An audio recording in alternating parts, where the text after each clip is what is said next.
Good morning, Lena Shaw. Mr. Westwood here again, back with another edition of my digital classroom. We're going to continue with learning TinkerCad. You might recall last video lesson I left you at starting your own keyring. So I'm just going to walk us through the tutorial for the keyring, learning how to make the keyring using TinkerCad's built-in tutorial lesson, and then I'm going to show you how I make my own.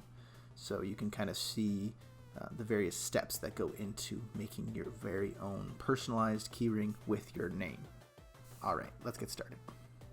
Once you've navigated through the menus and gone through the list of TinkerCad lessons and found the keyring, this is what it'll look like. Here is where we begin. Alright, keyring letters project overview. In this project, you will learn to make a keyring using letters. So, a keyring with your name on it. Fantastic. Next, place your letters. Start by dragging the letters to the red base. Okay, the example name is Katie. Grab the K, drag it over. Close enough. Okay. To make positioning the letters a little easier, change the snap grid setting from 1 to 0.25 millimeters. Okay, bottom right, change that. Okay. We want to make sure the letters are kind of right over top of those orange outlines. You'll be able to tell when the black outline of the letter kind of disappears or gives way to the orange one. After placing a letter, use the arrow keys on the keyboard to let you nudge the letters in any direction. So you can get some really fine movement now. Very precise. Okay, get the A. Good enough. Get the T. Good. And the I. The E. Okay. Close enough.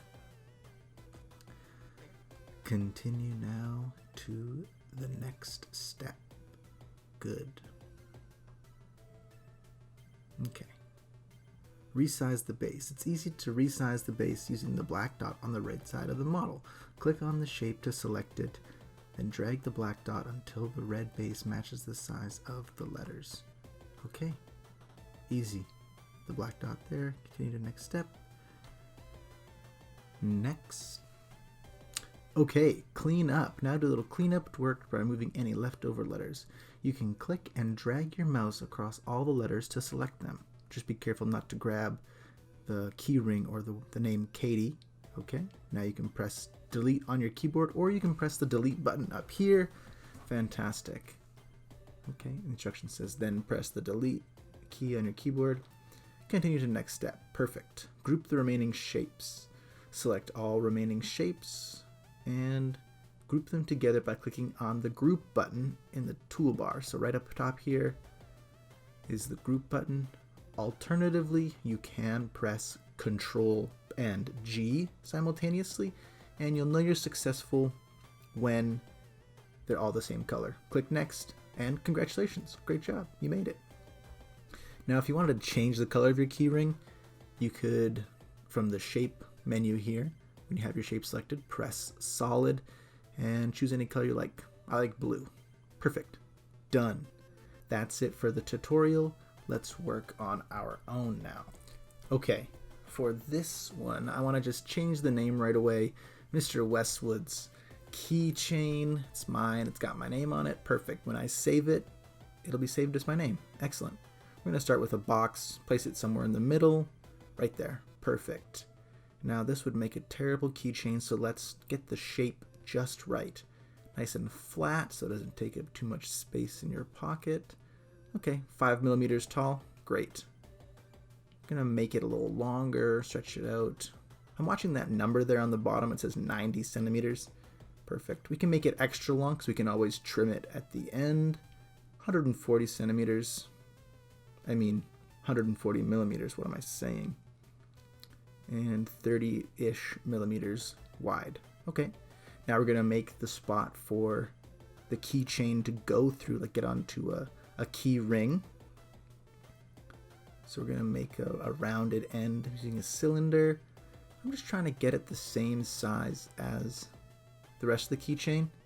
So I'm grabbing the little black dots and moving them 30 millimeters. That's as wide as I want it. And now we got to line them up. A quick way to do that would be select both and click on, not that one, the align button. We'll line them to the middle there. And now they're lined up along a central middle axis. You'll tell they're lined up because the dot is grayed out. I'm going to use my keyboard to nudge it over, line it up, and I'm learning now that my rectangle is actually a bit wide. I want to make it exactly 30 millimeters. So I'm clicking on that dialog box and typing in 30. Okay, line up again, bingo. Nudging it over till it's nice and lined up. Looks pretty close. Gonna call it there. Okay. Now, gotta make it a bit smaller. Gonna grab that top pip right there. Pardon the popping. All the way down to 5 millimeters. Remember, that's the thickness of the rest of the key ring. Double check it's lined up using my keyboard arrows. Ah, looks good. I'm gonna group them together now. Now, this was kind of a mistake. Didn't really work out in the end, but it's okay. I'm learning too. Okay, make a hole now. 5 millimeters thick. Perfect. Make it a hole. Okay. Maybe make it a bit bigger. Grab one of the pips. Hold shift on your keyboard to help them move equally in all directions. I'm going to line them up now. Lined up right in the middle again. I'm going to try to center it. Oh, just grab the hole. You can leave it a little bit up off of the red key shape so that you can grab it a little bit easier. And then you select them both, and once it's made a hole, you group them, and the hole is made right there. Perfect. Okay, time to place our letters. So you could do it the way the tutorial did when it grabbed each letter individually, but I'm just gonna grab the text right here a little bit faster and type in my name right here, Mr. Westwood. Perfect, that's my name. Make it a bit smaller just to fit nice and nice. Grab that end all the way over there. Okay, pan over, bring it in on that side. Beautiful. Make it a bit thinner. Okay, pretty close. I'm liking it. I'm liking it. Okay, make it a little bit shallower. Don't want to be too big. Okay, looks just about right. Grab them both, line them up nice and centered. Beauty. Grab them again and group them. And you couldn't really tell because they were both already red, but now that they're grouped together, they're one cohesive piece. And I'm done. You can save by pushing the TinkerCad logo in the top left, and you got a keychain. Brilliant. All right, Lena Shaw, that's it for lesson number 2. Lesson 3 is on the horizon. Check back next week. Until then, keep tinkering. I'm Mr. Westwood. We'll see you in the library. Bye for now.